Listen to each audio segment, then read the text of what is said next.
I'm Haven Nash. In the eyes of my stepfather, Frank, I am just an aging, useless secretary, a woman he believes couldn't even pump her own gas.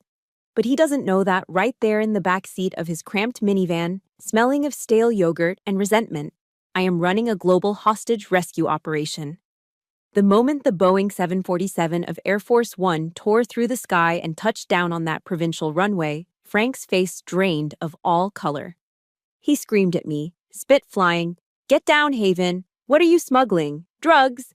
You're going to get the whole family killed." He stared at the red laser dots of the Secret Service dancing around my feet and trembled, convinced this was the end for his useless stepdaughter. But he was wrong. Dead wrong. When the cabin door opened, I didn't get handcuffs. I got a sharp salute from a Marine colonel. If you have ever been looked down upon by your own family, pushed to the margins while you carried the weight of the world on your shoulders, then hit that subscribe button right now. Because today, we are going to teach them a lesson they will never forget about who is really in charge.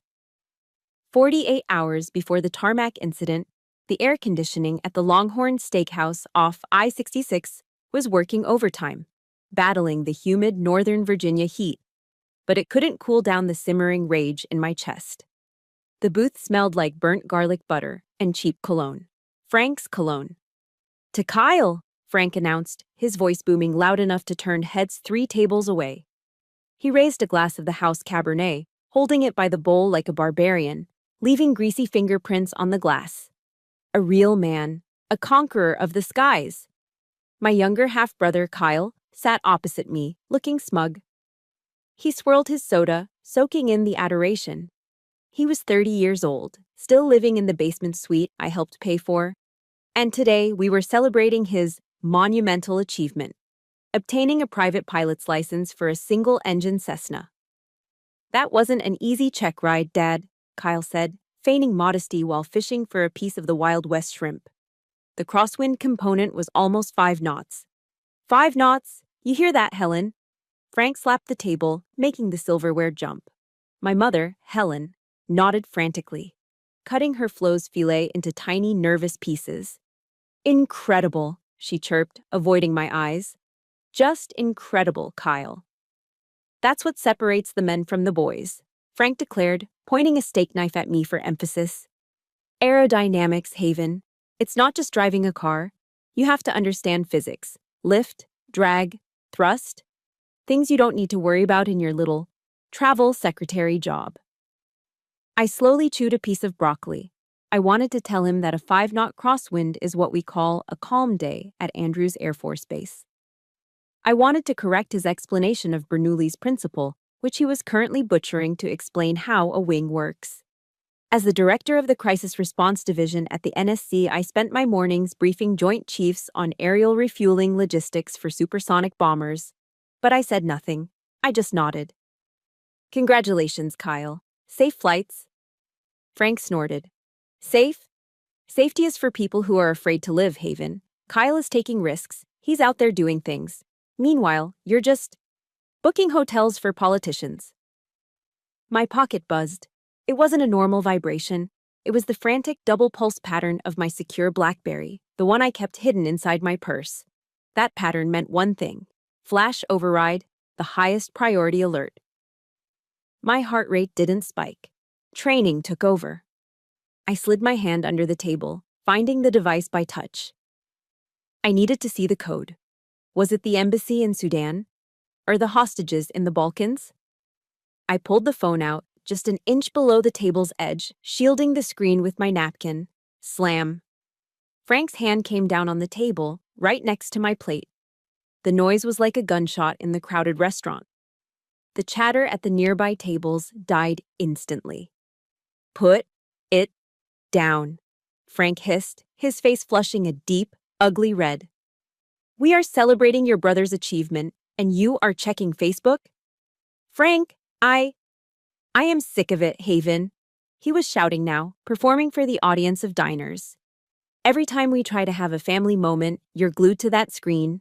It's an addiction, it's rude, and quite frankly, it's embarrassing." Do you think those bureaucrats you book flights for care if you answer an email at 7 p.m. on a Friday? I looked at the screen. The message was 3 words: coup in progress. 300 American citizens were currently trapped in a conflict zone, and the extraction window was closing in 4 hours. I needed to authorize the deployment of a carrier strike group. Right now. But Frank saw a disrespectful daughter playing on Instagram. I looked at my mother. She was staring at her mashed potatoes, shrinking into herself. "Haven, please," she whispered, her voice trembling. "Just put it away. Listen to your father." Kyle was telling a story. I took a breath. A long, slow inhale through my nose. This is what I did. I de-escalated warlords. I could handle a narcissist in a steakhouse. "You're right, Frank," I said, my voice steady, betraying nothing of the storm inside me.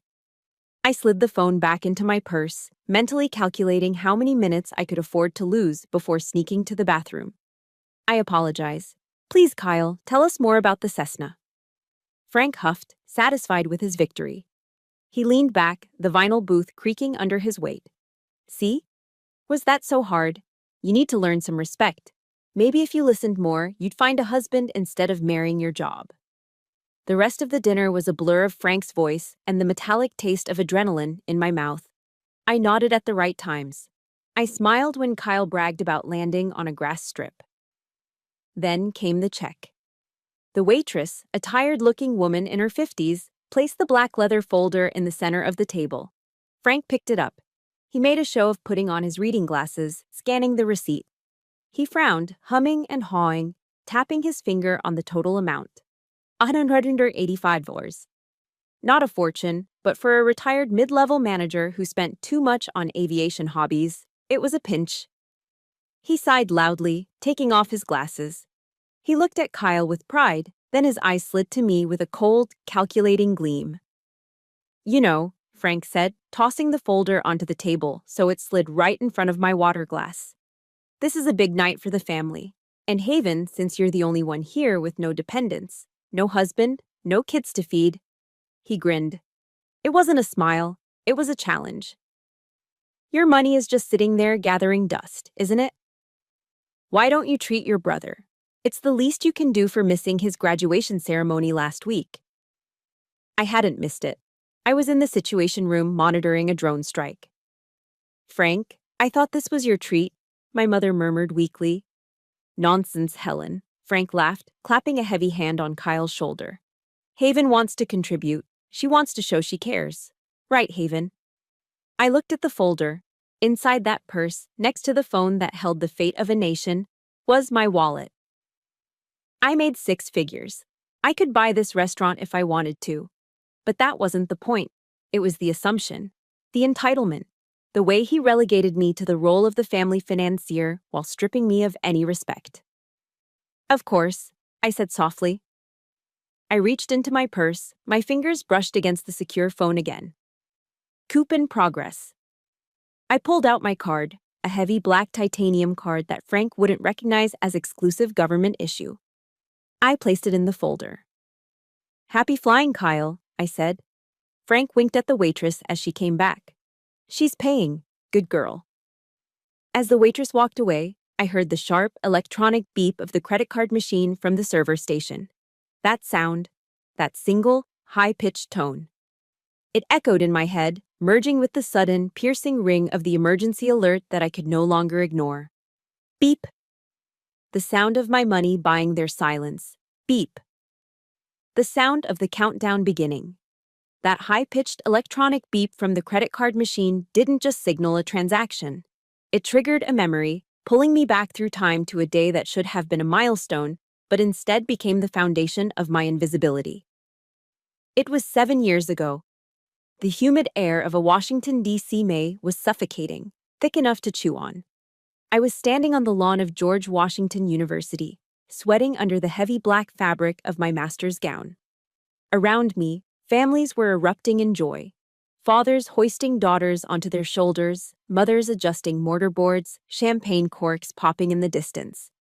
I scanned the crowd, clutching my diploma in international relations so hard the leather cover creaked. I was looking for Frank's bald spot or my mother's nervous smile. I checked my phone. One missed call. One voicemail. I pressed play, and Frank's voice, tinny and distracted, floated into my ear. Haven, look, we're not going to make it. Kyle took a nasty spill at his varsity soccer game. His knee is looking pretty purple, kiddo. We're taking him to urgent care just to be safe. You know how it is. Can't risk his scholarship chances. Grab yourself a nice dinner or something. We're proud of you. The line went dead. I stood there, surrounded by thousands of cheering strangers, and felt the blood drain from my face. Kyle was 17. A bruised knee. He hadn't broken a bone. He hadn't been rushed to surgery. He had a bruise. And for that, my 6 years of academic grind, the sleepless nights writing thesis papers on nuclear nonproliferation, the internships at the State Department, it all vanished. I was the backup plan, the extra. The scenery in the movie of their lives where Kyle was the undisputed star. That was the day the word secretary started to burn like a brand on my skin. It wasn't just Frank's ignorance, it was his deliberate refusal to see me. After 9/11, like so many Americans my age, I felt a calling. The towers fell, and the world changed. I wanted to enlist. I wanted to do something that mattered. I remembered sitting at the kitchen table, telling Frank I was considering officer candidate school. He had laughed, not a chuckle, but a belly laugh that rattled his coffee mug. You? In boots? Frank had wiped a tear from his eye. Sweetheart, look at you. You're soft. You're quiet. You like order. You don't lead men into battle, Haven. You're built for logistics. Taking notes. Making sure the coffee is hot for the men who make the decisions. You'd make a fantastic secretary for a general, maybe. He framed it as advice. He called it realism. But it was gaslighting, pure and simple. He needed me to be small so he could feel big. He needed me to be the travel secretary because if he acknowledged that I was actually an intelligence analyst coordinating with the Department of Defense, he would have to admit that his stepdaughter had surpassed him in every conceivable metric of success. And then there was the house, the split-level ranch in Fairfax with the manicured lawn that Frank was so proud of. He loved to lecture anyone who would listen at neighborhood barbecues about his financial wizardry. It's all about asset management, he'd say, holding a Bud Light, gesturing to the vinyl siding. I retired early because I know how to make a dollar stretch. The market is for suckers. Real estate is where the smart money lives. He had no idea. 5 years ago, Frank made a series of bad bets on penny stocks he read about in a spam email. They were underwater on the mortgage. The bank was threatening foreclosure. My mother had called me, sobbing, begging me not to tell Frank because it would break his heart. So, I fixed it. Every month, on the 1st, an automatic transfer of $2,000 leaves my account and goes directly to their lender. I labeled it consulting fees in the bank transfer notes, so if Frank ever saw a statement, he wouldn't question it. I saved his house. I saved his pride. And in return, I got to sit at a Longhorn steakhouse and be told I didn't understand the value of a dollar. I know I'm not the only one. If you have ever been the invisible bank for your family, paying the bills, solving the problems, and fixing the messes while they treat you like you're incompetent, please hit that like button right now. And in the comments, just write, I see you. Let's prove to each other that our sacrifices aren't invisible here. Back in the present, the memory faded, replaced by the cool, recycled air of my apartment. It was 3 a.m. The only light in the room came from the glow of 3 encrypted monitors arranged in a semicircle on my desk. On the center screen, a satellite feed showed a grainy, thermal image of a convoy moving through a desert halfway across the world. A coup had just toppled a government in North Africa. 300 American aid workers and engineers were trapped in a compound, surrounded by militia trucks mounted with heavy machine guns. My secure line blinked red. It was the Admiral of the 6th Fleet. Director Nash, his voice crackled in my earpiece, sharp and professional. We are in position. Ospreys are spooled up. We are waiting on your green light for the extraction corridor. I looked at the map. I looked at the intelligence report scrolling on the left screen. Lives hung in the balance of my next sentence. I took a sip from the mug on my desk. The coffee was cold, black, and bitter. Frank's voice echoed in the back of my mind. You're only good for making sure the coffee is hot for the men who make decisions. I set the mug down. My hand didn't tremble. Admiral, I said, my voice steady, carrying the weight of the White House behind it. You have a go. Execute Operation Archangel. Get our people home. I wasn't a secretary. I wasn't a backup plan. I was the one holding the line while the rest of the world, including Frank and Kyle, slept soundly in the beds I helped pay for. But as I watched the thermal signatures of the Marines moving in to save lives, I knew the hardest battle wasn't happening in that desert. It was happening tomorrow morning. Frank had confiscated my car keys. He had trapped me in his world. And in a few hours, I would have to step out of this command center, put on my useless daughter mask, and get back into that minivan. I looked at the blinking cursor on my screen. The operation was underway, but I had my own extraction to plan. And unlike the convoy on my screen, I didn't have a fleet coming to save me. I had to save myself. The plan I had formulated in the dark at 3 a.m. was flawless, simple, efficient, and precise. I would shower, grab my pre-packed go bag, which contained a satellite uplink, a change of clothes, and 2 encrypted hard drives, and be on the I-66 on-ramp by 6:15.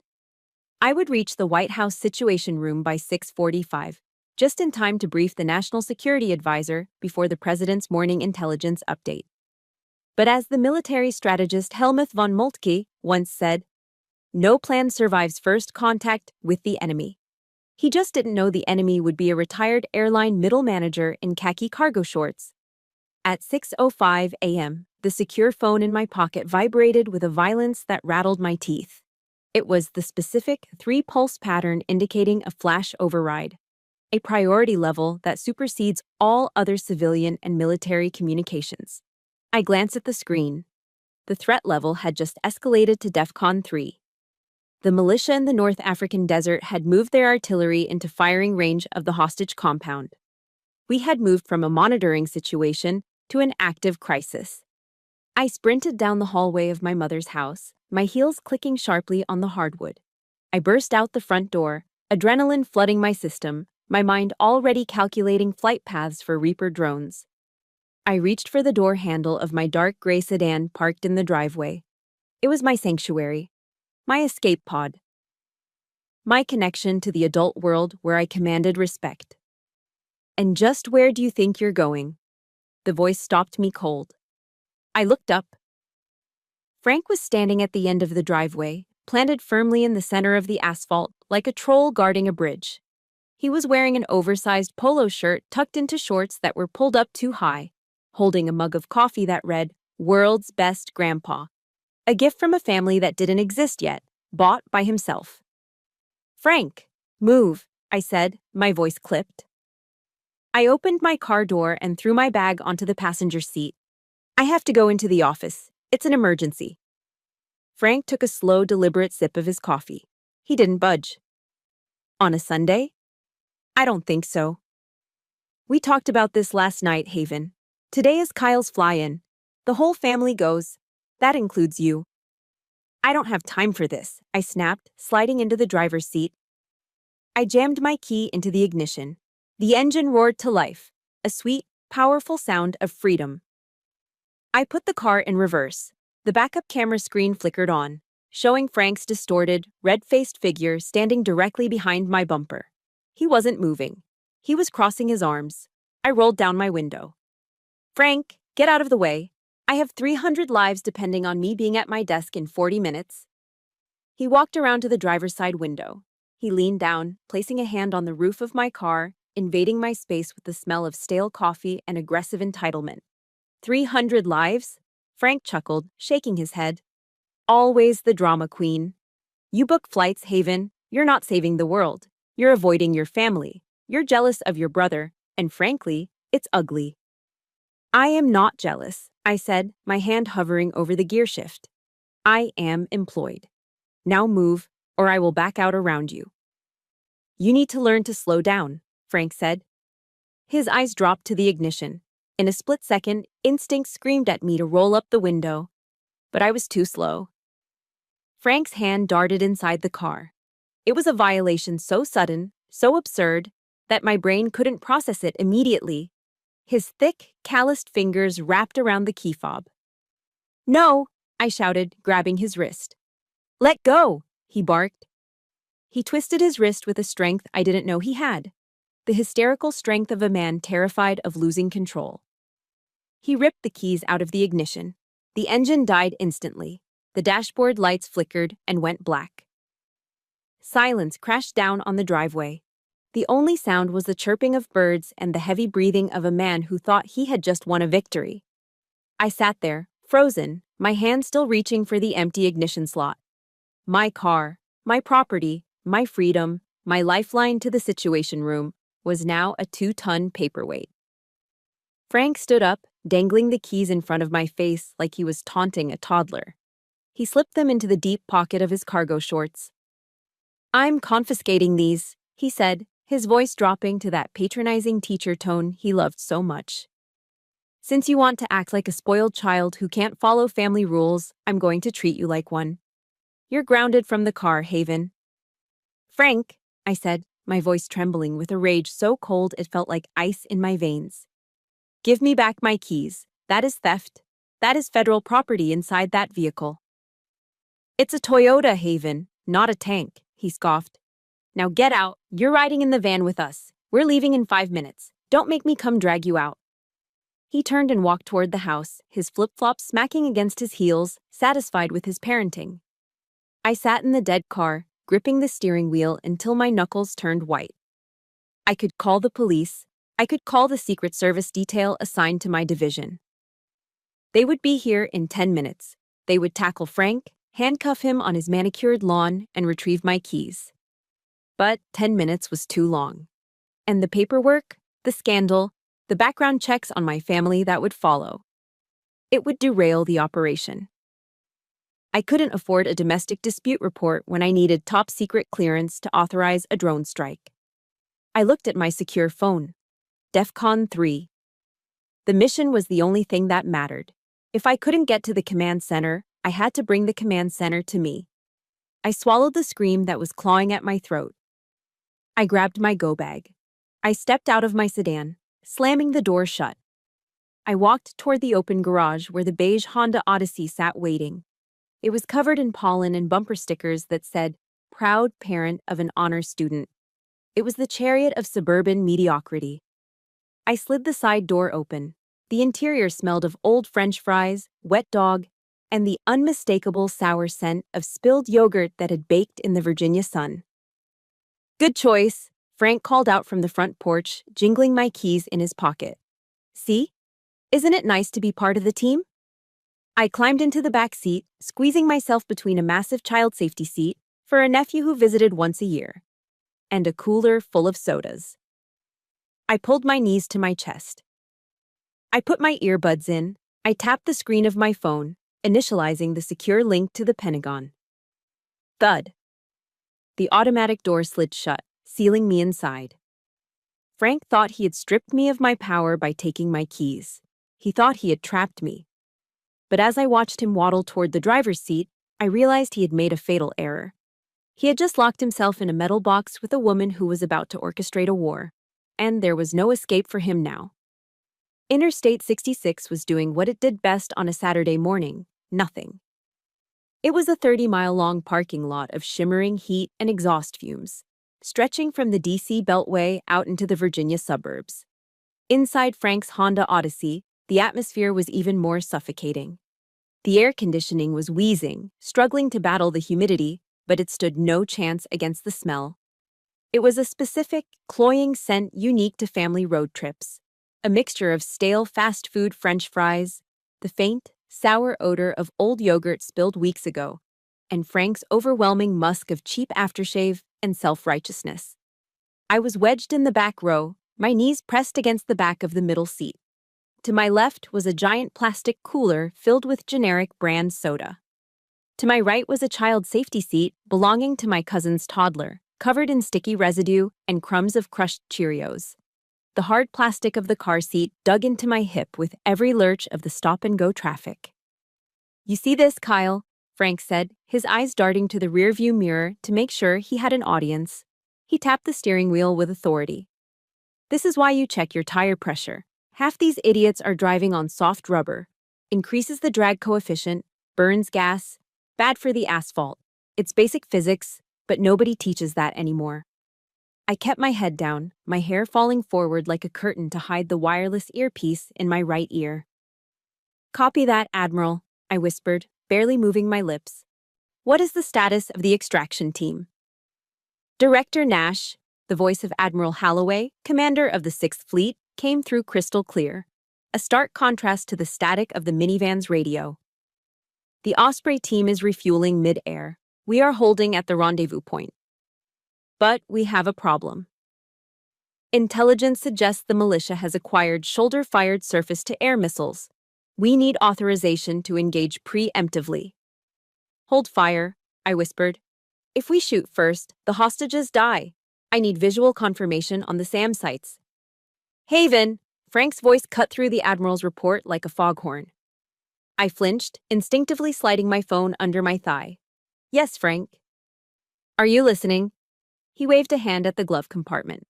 I was just telling your brother that a real pilot doesn't rely on GPS. GPS rots your brain. If the satellites go down, what do you have? You have a paper map. Hand me the Rand McNally from the pocket there. He wanted me to pass him a road atlas, a book of paper maps that hadn't been updated since 2015. Frank, we're on I-66, I said, trying to keep the irritation out of my voice. It's a straight line. We don't need a map. It's about the principle, Haven. He sighed, looking at my mother in the passenger seat. Helen, she just doesn't get it. No situational awareness. That's why she's stuck in a cubicle. My mother just nodded, staring out the window. She's tired, Frank. Let her be. I'm teaching her, Frank insisted. Kyle, tell her. When you're up in the Cessna today, are you going to stare at an iPad, or are you going to look out the window? Kyle, sitting in the front passenger seat, the shotgun position of honor, turned around. He adjusted his aviator sunglasses, which he was wearing inside the car. He looked like a budget version of Tom Cruise, if Tom Cruise still lived in his parents' basement. Visual flight rules, Dad, Kyle said, flashing a grin. Eyes on the horizon. That's real flying. He looked at me, scanning my huddled form in the back corner. Who are you talking to, anyway? Kyle asked, a smirk playing on his lips. I saw your lips moving. You chatting with an internet boyfriend? Or are you booking a vacation for some senator? Just work, Kyle, I said quietly. Work, he scoffed. Hey, ask your boss if he can get me a discount on a hotel in Miami. I'm thinking of taking the Cessna down there once I get my instrument rating. I'll see what I can do, I lied. In my ear, the Admiral's voice returned, tense and urgent. Director, we have a development. The President has been briefed. He's invoking the National Command Authority. He wants a direct secure video conference with you, immediate effect. He wants to look you in the eye before he authorizes a strike. My stomach dropped. The President of the United States wanted a face-to-face briefing. Now. I looked at the dashboard clock. 9:15 a.m. We were still 20 minutes from the airfield. I was trapped in a moving prison of mediocrity. I couldn't jump out. The traffic was moving at 10 miles per hour, but running down the interstate shoulder would attract the state police, and Frank would undoubtedly chase me. Director, the Admiral pressed. The President is airborne on Air Force One. He's en route to D.C., but he can divert. Where are you? We need a secure facility. I looked out the window. Through the haze of heat and exhaust, I saw a green highway sign. Exit 44. Manassas Regional Airport. 2 miles, Manassas. A general aviation airport. It had a control tower. It had a runway long enough for corporate jets. And, crucially, it was where Frank was taking us. A wild, audacious idea formed in my mind. It was reckless. It was insane. It would blow my cover completely. But I had no choice. The hostages didn't have time for me to be polite. Admiral, I whispered, shielding my mouth with my hand. I am not in a secure facility. I am mobile. But I can secure a landing zone. Say again, Director. I pulled up the encrypted map on my phone. I tapped the location of the small provincial airport we were heading toward. I hit send coordinates. Route the president to these coordinates, I ordered, my voice finding that cold, steel register that terrified my subordinates. Tell the pilot to prepare for a short field landing. It's a 6,000-foot runway. The VC-25 can make it if he dumps fuel. You want to land Air Force One at a regional airstrip in Virginia? The admiral sounded stunned. If the president wants his briefing, that is where I will be, I said. Bring the transport group to me. Copy that, Director. Relaying to the Secret Service now. I exhaled, leaning back against the uncomfortable seat. What are you mumbling about now? Frank called out, eyes back on the mirror. We're almost there. Fix your hair, Haven. You look like a mess. I don't want you embarrassing your brother in front of the other pilots. I'm just checking the weather, Frank, I said. Looks like there might be some heavy traffic in the sky today. Frank laughed, a harsh barking sound. Traffic? At this little airport, it's just us enthusiasts, Haven, real aviators, not those commercial buses you book tickets for. You'll see. It's going to be quiet, peaceful, just Kyle and the open sky. I looked down at my phone. The confirmation code flashed on the screen. Asset inbound, ETA, 15 minutes. You're right, Frank, I said, a small, dangerous smile touching my lips for the first time that morning. It's going to be a day to remember. He had absolutely no idea. He thought he was driving the master of the house to his kingdom. He didn't realize he was chauffeuring the Grim Reaper to a meeting with God. The minivan lurched as we took the exit ramp. The sign for the airport loomed ahead. I tightened my grip on my phone. The command center wasn't in the White House basement anymore. It was right here, next to the crushed Cheerios, and the world was about to come crashing down on Frank's little Sunday drive. The midday sun over Manassas Regional Airport was not just hot, it was aggressive. It bounced off the white concrete and the aluminum hangars, creating shimmering waves of heat that made the horizon dance. The air smelled of burnt asphalt and the sweet, chemical tang of avgas, a scent Frank inhaled deeply, puffing out his chest as if he were breathing in pure heroism. We stood on the tarmac in front of the object of his worship, a 1946 Piper J3 Cub. Frank spoke about this plane as if it were a Lockheed Martin F-22 Raptor. In reality, it was a tiny, fabric-covered antique painted a shade of yellow that reminded me of a bruised banana. It had a top speed that could be rivaled by a determined Toyota Camry on the interstate, and it looked like a strong gust of wind might fold it in half. Look at her, Haven, Frank said, placing a reverent hand on the propeller. This is aviation. Pure and simple. No computers, no government tracking, just man and machine. He turned to a young line technician, a kid barely out of high school who was trying to fuel a sleek corporate jet nearby. Hey, son, Frank shouted, waving his arms. You're grounding that too close to the intake. You want to blow us all to kingdom come? Watch your static discharge. The kid rolled his eyes, muttered something under his breath, and continued his work. Frank turned back to us, shaking his head. Amateurs. The whole industry's going to hell. Nobody respects the physics anymore. I stood a few feet back, clutching my purse against my chest. My phone was vibrating rhythmically against my ribs. A silent countdown. 10 minutes. Haven, don't just stand there like a statue, Frank barked, wiping sweat from his forehead with the back of his hand. Make yourself useful. Your brother is about to undertake a serious flight. He needs hydration. Run into the FBO and get him a Dr. Pepper, and get your mother a Diet Coke. Chop chop. Do you want anything, Frank? I asked, my voice flat. I don't need anything but the wind in my hair, he said dramatically. Go. I walked across the baking tarmac toward the fixed-base operator building. Inside, the air conditioning was a blessing. I walked past the lounge where real pilots, men and women in crisp uniforms flying Gulfstreams and Learjets, were checking weather radars.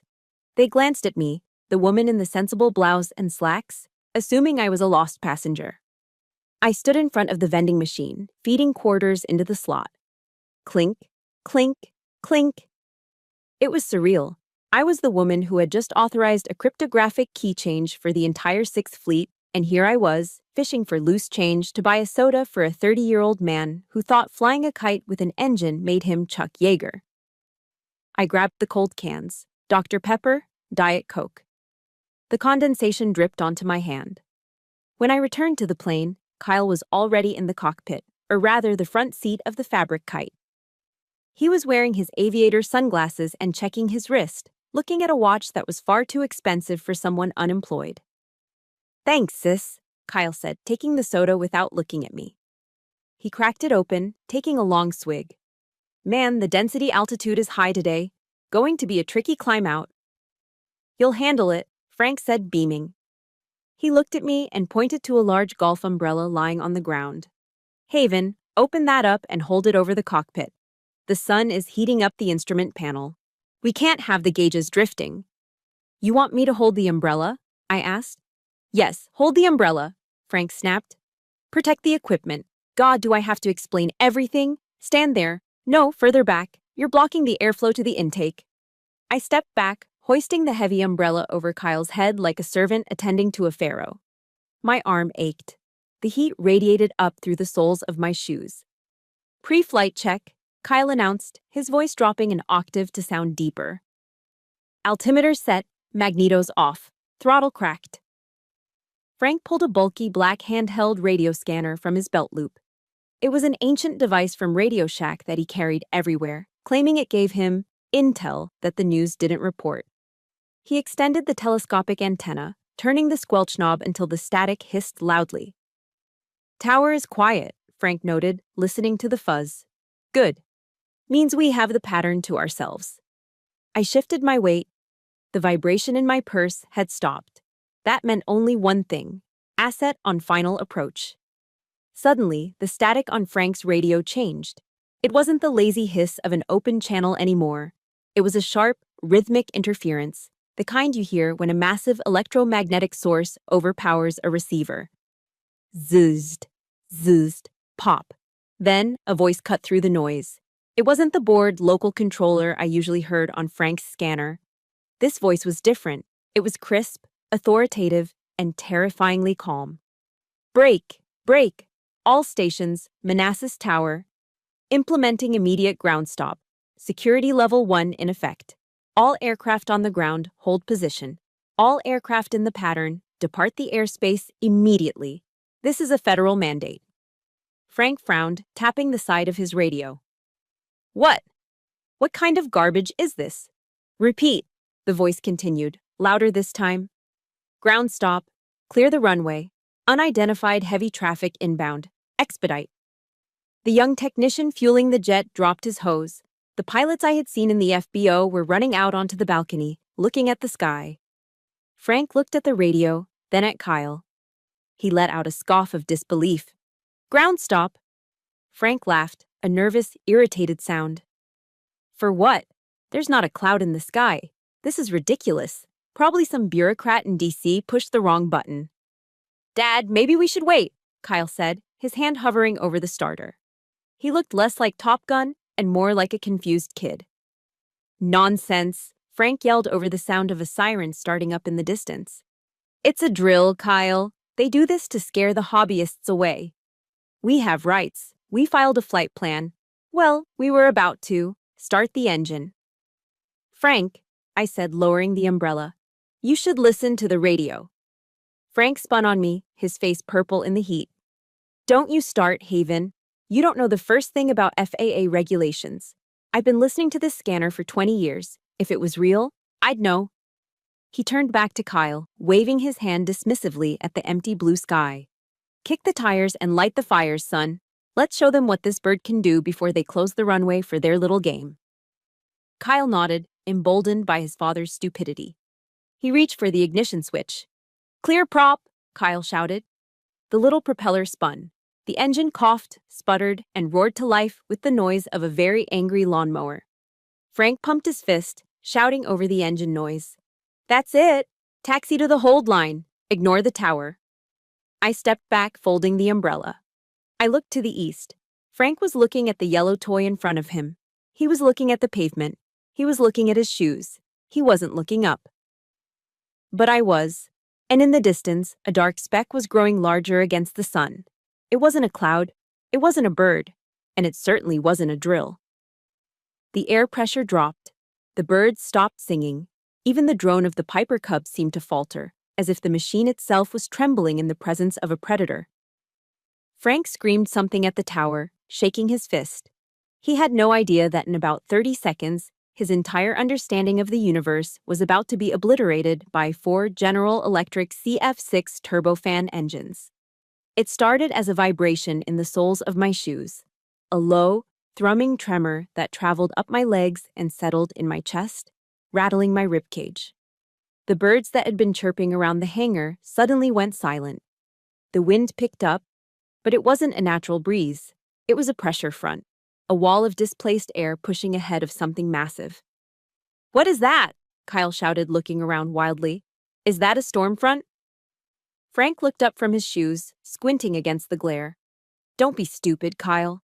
It's probably a C-130 transport from the guard base. Loud, clumsy things." But then the sun went out. A shadow fell over the tarmac. Not the passing shade of a cumulus cloud, but a total, terrifying eclipse. It swallowed the yellow Piper Cub. It swallowed Frank. It swallowed the entire airfield. I looked up, shielding my eyes, and watched the monster descend. It was the most beautiful and terrifying thing I had ever seen. The underbelly of the Boeing 747-200B was a vast expanse of polished aluminum and sky blue paint. It hung in the air, defying gravity, a leviathan of metal and power that blotted out the sky. The noise hit us a split second later. It wasn't a sound you heard, it was a sound you felt. The scream of 4 General Electric CF6 turbofan engines at idle was enough to vibrate teeth in their sockets. As the pilot flared for landing, the roar escalated to a deafening, earth-shattering howl. "Get back!" Frank screamed, but his voice was lost in the cacophony. The sheer force of the jet wash hit us like a physical blow.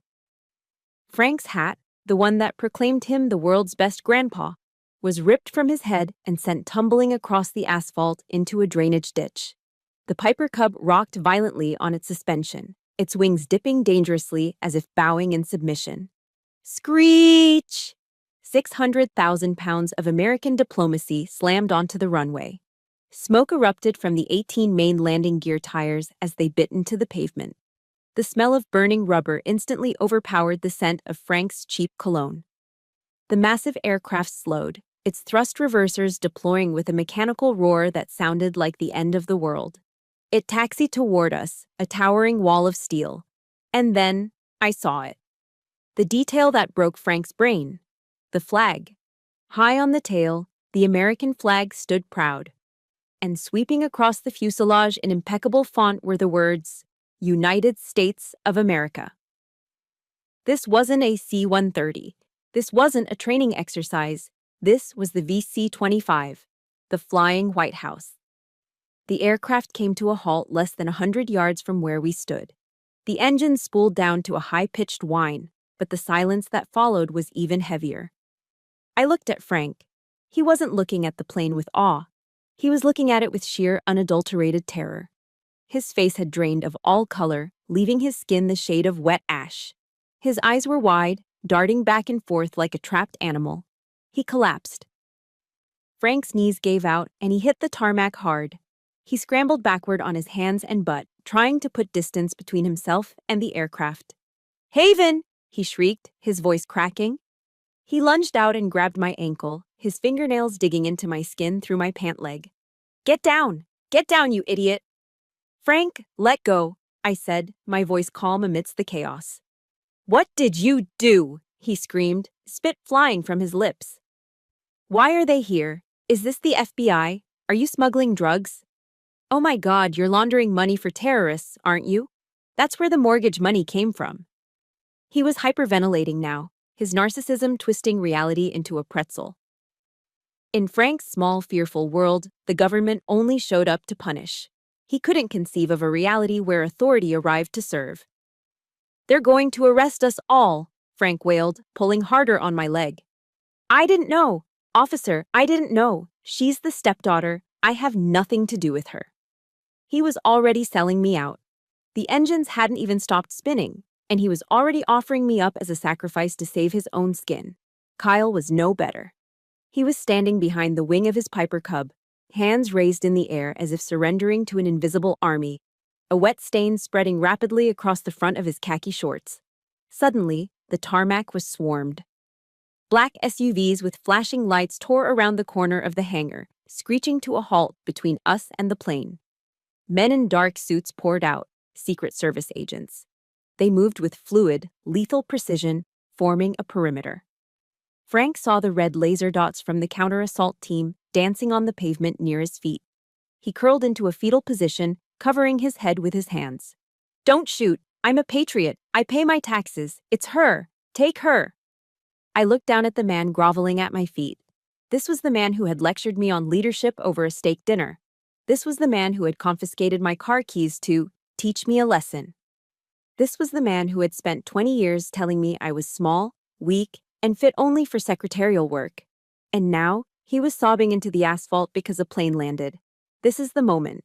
If you have ever seen a bully crumble the second they lost control, if you have ever watched a narcissist turn into a coward when faced with real power, hit that like button right now. And in the comments, I want you to write one word: karma. Let's see how many of us have waited for a moment just like this. I felt a strange sensation in my chest. It wasn't anger anymore, it was pity. I shook my leg, hard. "Get off me, Frank," I said. He looked up, blinking through his tears.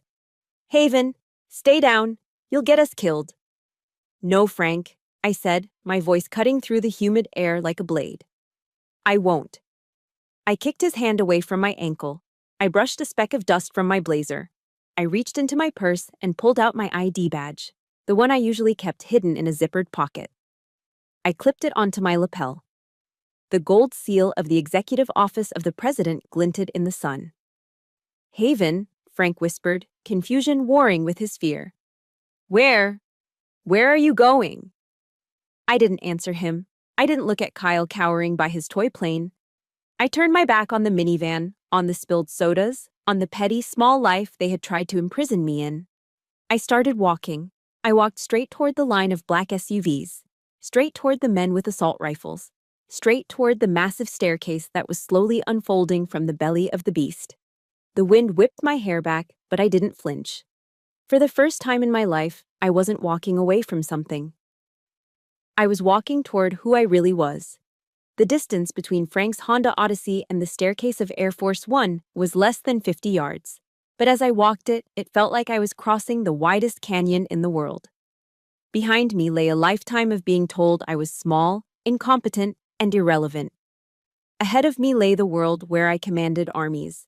I didn't run, I walked. My heels clicked rhythmically on the hot asphalt, a steady metronome counting down the final seconds of Frank's delusion. From the corner of my eye, I saw movement. Fast, aggressive movement. 2 black Chevrolet Suburbans tore across the tarmac, flanking the giant aircraft. They didn't slow down gently. They slammed on their brakes, drifting slightly. Tires screaming in protest as they created a physical barricade between me and the rest of the airport. The doors flew open before the vehicles even came to a complete stop. "Federal agents, back up! Get back!" 6 men in dark suits poured out. They moved with a terrifying synchronized fluidity that made them look less like individuals and more like a single organism designed for violence. They wore wraparound sunglasses and earpieces, and in their hands, they held Daniel Defense MK-18 rifles at the low ready position. They didn't look at me. They didn't need to. They knew exactly who the asset was. Instead, they formed a perfect V-shape, a phalanx, around me. They turned their backs to me, facing outward, creating a wall of human steel. Their weapons were pointed directly at the only threat in the vicinity: a 68-year-old man in cargo shorts and a 30-year-old fake pilot with a wet stain spreading on his pants. "Don't shoot! Oh God, don't shoot!" Frank's voice was a high-pitched shriek, unrecognizable from the booming baritone he used to lecture me about tire pressure. I stopped and turned slowly. Through the gaps between the agent's shoulders, I saw him. Frank was on his knees. He had thrown his hands up so fast he nearly dislocated a shoulder. His face was a mask of pure, unadulterated panic. He looked at the laser sights dancing on the pavement near his knees and dissolved. I didn't do it, Frank screamed at the agents, pointing a shaking finger at me. I don't know what she did, but I'm not part of it. I'm a taxpayer. I'm a good citizen. She's the stepdaughter. She's mentally unstable. Take her. Just don't hurt me. The betrayal was immediate. It was instinctive. In the face of authority, the man who claimed to be the patriarch, the protector, the alpha male of the family, had instantly offered me up as a sacrifice to save his own skin. Beside him, Kyle was frozen. He stood by the wing of his yellow Piper cub, his mouth hanging open. The damp patch on the front of his khakis was growing larger, darkening the fabric in the cruel sunlight. The conqueror of the skies had wet himself. Back up, the lead agent barked, his voice amplified by the silence of the stunned airfield. Hands where I can see them, on the ground, now. I'm doing it, Frank sobbed, pressing his face into the hot, dirty asphalt. See? I'm cooperating. Officer, please, I have a bad back. I watched them. For 20 years, these two men had made me feel small. They had criticized my clothes, my job, my lack of a husband, my choices. They had made me feel like an intruder in my own home. And now, looked at them. Groveling in the dirt, terrified of the very power they claimed I didn't have. A mechanical whirring sound drew my attention away from the pathetic display.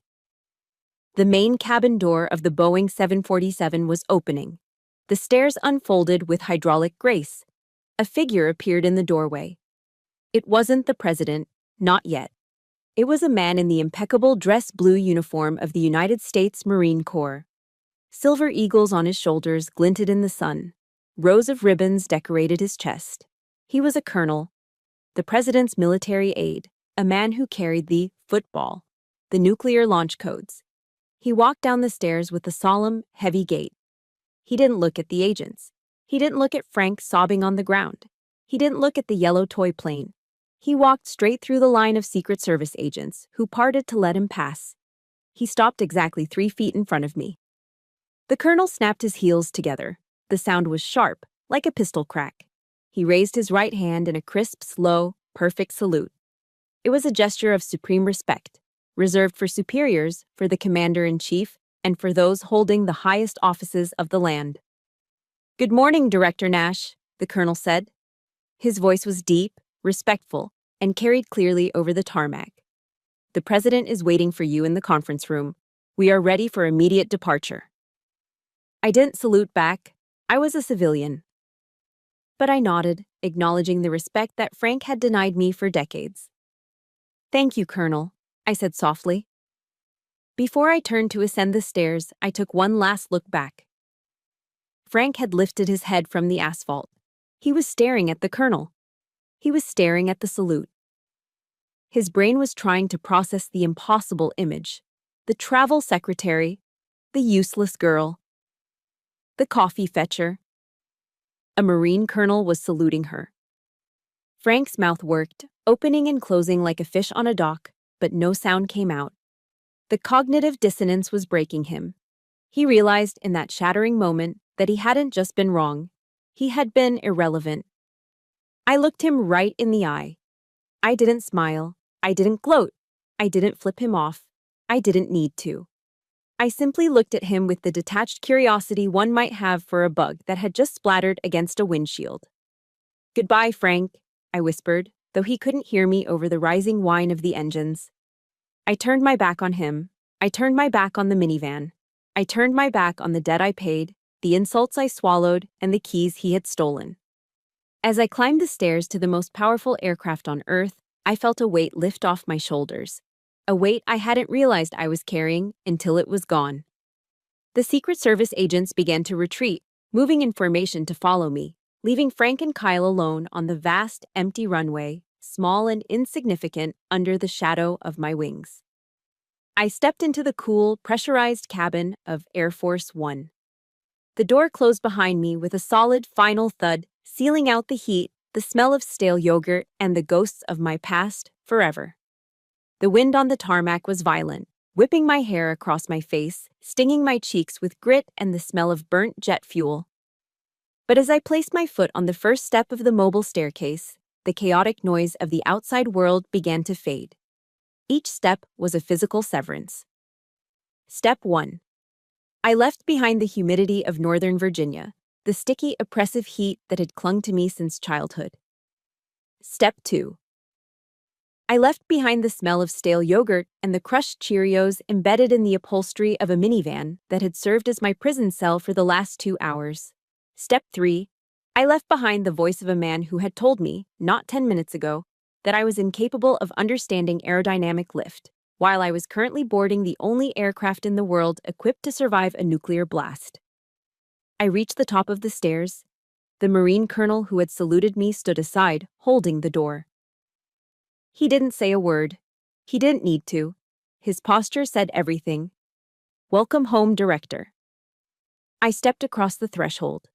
The transition was instantaneous and jarring in its luxury.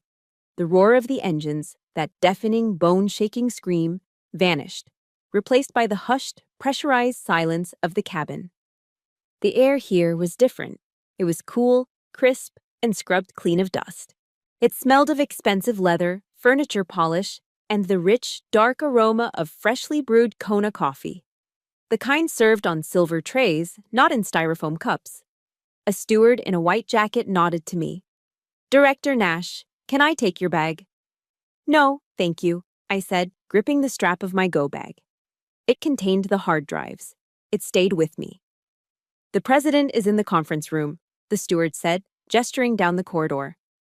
He's reviewing the initial casualty reports. I walked down the aisle. The carpet was a deep, plush blue, woven with the seal of the President of the United States.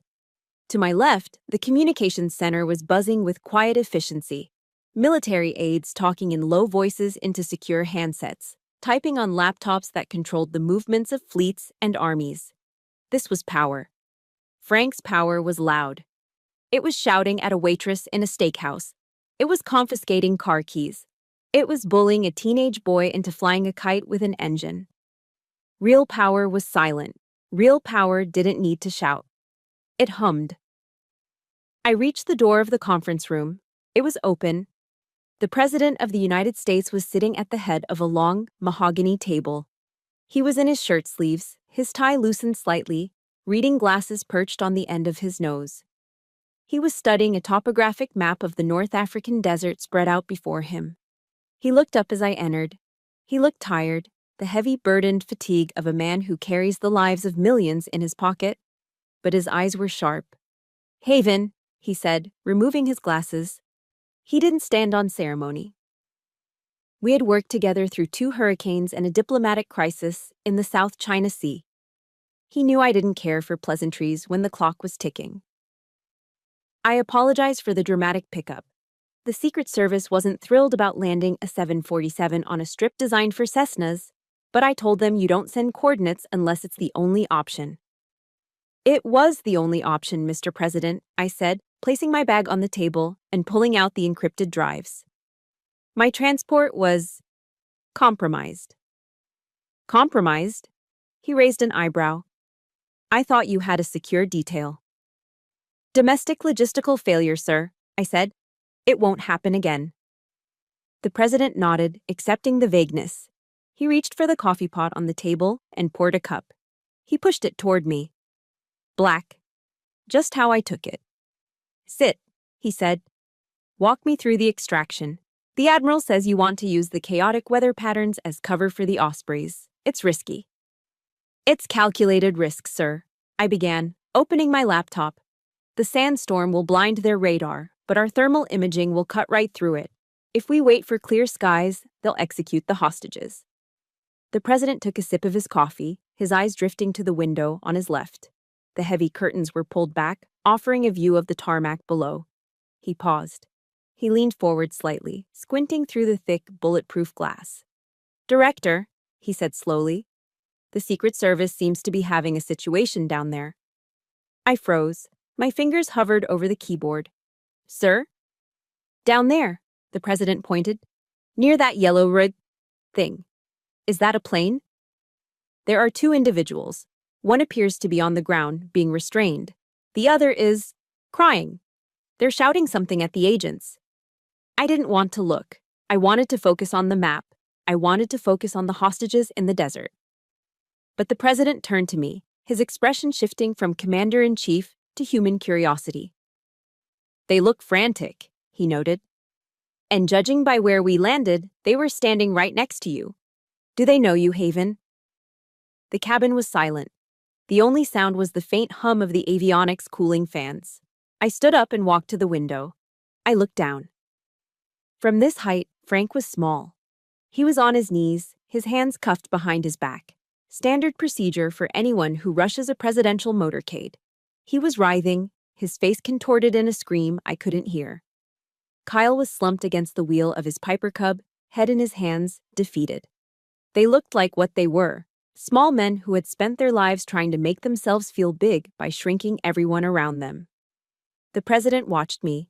He was giving me an opening. He was the most powerful man on the planet. If I said the word, he could make a call. He could have the agents release them. He could have someone explain to Frank that he was wrong. He could grant them a moment of grace. "Do you want me to have an agent go down there?" the president asked softly. "If they are family, we can facilitate a resolution. Make sure they aren't detained." I looked at Frank one last time. I remembered the car keys. I remembered the graduation he missed. I remembered the secretary comments.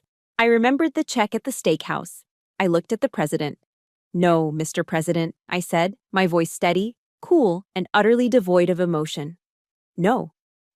"They aren't a security threat," I said, turning away from the window and walking back to the table. I sat down and opened the file on the hostages. "And they aren't family. Who are they then?" I looked at the digital map of the world, a world where I made decisions that mattered. "Just civilians, sir," I said. "Curious civilians who got too close to the operation. The agents will handle them." The president studied my face for a second, searching for a crack in the armor. He didn't find one. He nodded, respecting the boundary. "Very well," he said. "Let's get to work." "What's the timeline on the drone strike?" 3 minutes to intercept," I replied. "Pilot." The president pressed the intercom button on the table. "We are clear. Get us wheels up. Let's go to Washington." "Copy that, Mr. President," the pilot's voice crackled. "Prepare for departure." The massive engines roared to life, a deep, powerful vibration that signaled the start of a journey. I didn't look out the window again as the plane began to taxi. I drank the coffee. It was hot, strong, and perfect. I had left the minivan behind. I had left the girl who needed approval behind. I was in the sky now, and for the first time in my life, the air was clear. The Eisenhower Executive Office building has a specific smell. It's a mixture of old paper, floor wax, and the heavy, dusty scent of history. It is a silence so profound that you can hear the hum of the servers 3 floors down. It had been 7 days since Manassas. 7 days since I walked up the stairs of Air Force One and left my former life baking on the asphalt. I sat at my desk, my real desk. It was a massive piece of mahogany that had supposedly been used by a Secretary of War in the 1940s. Behind me, the window offered a view of the Washington Monument, standing stark and white against a gray sky.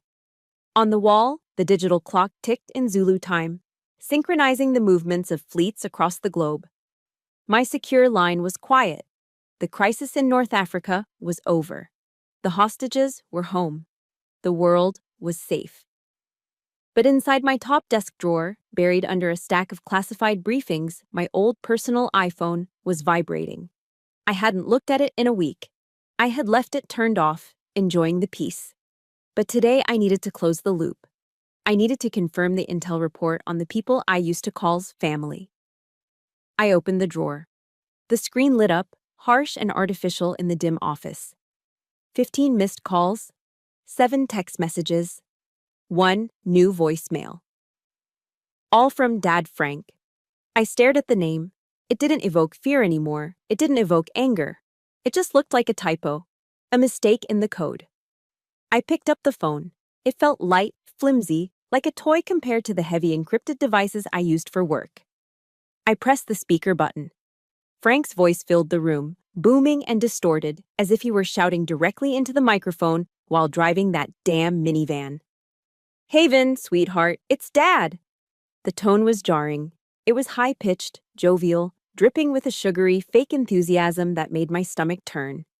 It was the voice he used when he was trying to charm a waitress into giving him a free refill. My God, kiddo, you really had us going. I mean, wow. Secret Service? The President? You are a sly one, aren't you? Keeping all that under your hat. We were just telling the Millers next door. You know Bob Miller, the guy with the lawn tractor? We told him, yep, that's our Haven. We always knew she was destined for greatness. We just had to be tough on her to bring it out. I leaned back in my chair, steepling my fingers. The audacity was breathtaking. He was rewriting history in real time. He was taking credit for my success.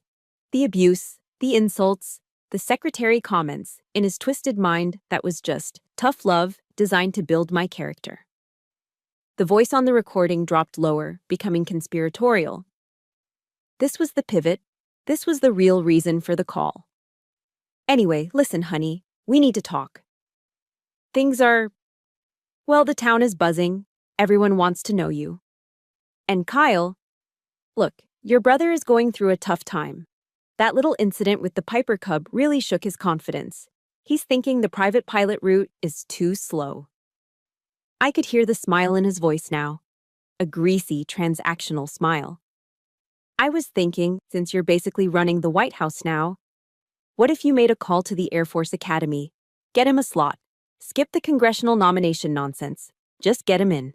He's got the genes for it, Haven. He just needs a leg up. You know how it is. Family helps family. We're so proud of you, superstar. Call me back ASAP. Mom is making pot roast. Click. The silence rushed back into the room, but it felt different now. It was cleaner. I sat there, dissecting the message like an intercepted enemy transmission. He didn't apologize. Not once. He didn't mention confiscating my car keys. He didn't mention leaving me stranded on the tarmac.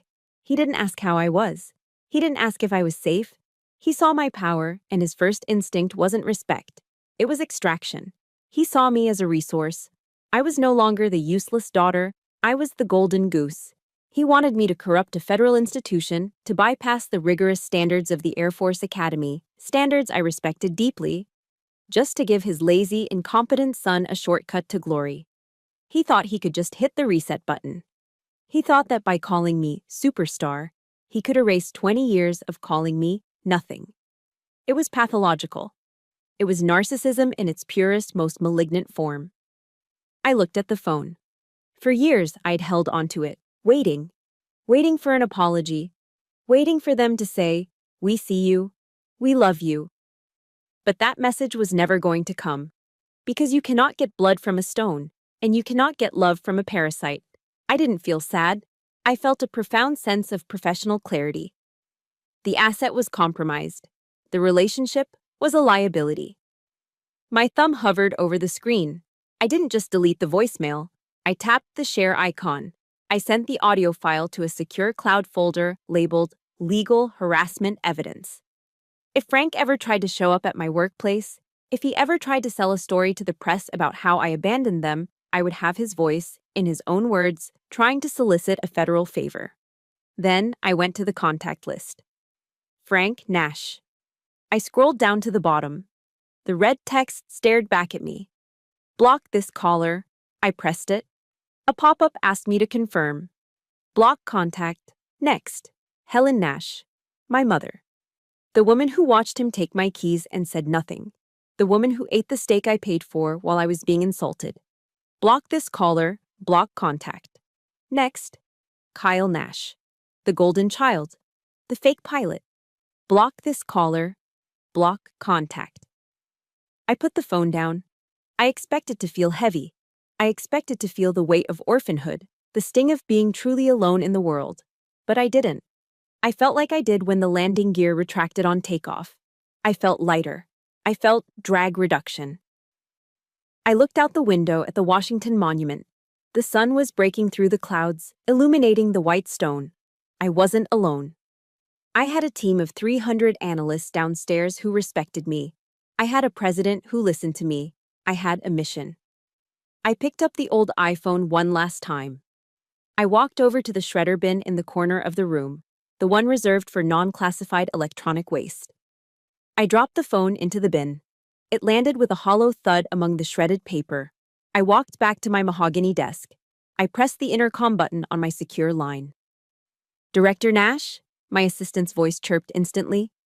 "Sarah," I said, my voice clear and strong.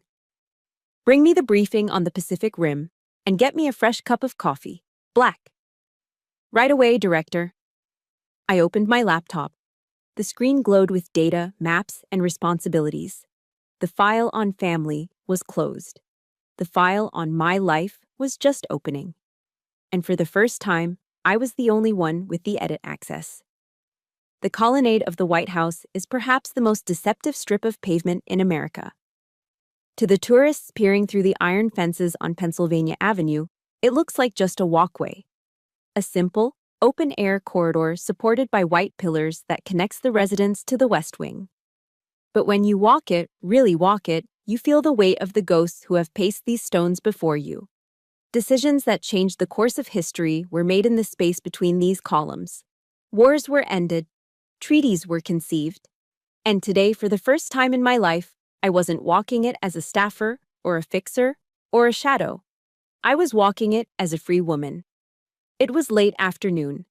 The DC sky was a piercing, impossible blue, scrubbed clean by the winds that had swept through the Capitol earlier that morning. To my left, the rose garden was in full bloom. The air didn't smell of exhaust fumes or stale yogurt or the cheap air freshener Frank used to mask the scent of his own failures. It smelled of damp earth, heritage roses, and freshly cut grass. I stopped near a white iceberg rose bush. I reached out, brushing my fingers against a petal. It was soft, but the thorns beneath were sharp. It made me think of Frank. For 20 years, Frank had tried to prune me. He had tried to clip my branches, stunt my growth, and keep me contained in the small dark pot of his own insecurities. He had told me I was weak. He had told me I was just a secretary. He had confiscated my keys to keep me grounded, literally and metaphorically. He thought that if he piled enough dirt on top of me, I would suffocate. He thought that if he buried me under insults and gaslighting and the crushing weight of his own narcissism, I would eventually disappear. I looked up at the white pillars standing tall against the sun. They say there is a Mexican proverb that goes, "They tried to bury us. They didn't know we were seeds." Frank didn't understand the nature of pressure. He didn't understand that carbon, when subjected to enough crushing weight and intense heat, doesn't crumble. It turns into diamond. Every insult he hurled at me was just another layer of pressure that hardened my resolve. Every time he told me I was incapable of leading, I worked twice as hard to master the art of command. He thought he was breaking me. In reality, he was forging me. I continued walking, the sound of my heels echoing softly against the architecture. I thought about the voicemail I had listened to an hour ago, the desperation in his voice, the transactional love, the way he tried to barter my success for his son's comfort. A week ago, that call would have ruined my day. It would have sent me spiraling into a guilt trip, wondering if I was a bad daughter, wondering if I owed him something for the roof he put over my head, even if I paid for the mortgage on that roof. But today it felt like reading about a weather system on a different planet. It was a storm, yes, but it wasn't my storm. I had closed the window. I reached the end of the colonnade, near the entrance to the Oval Office.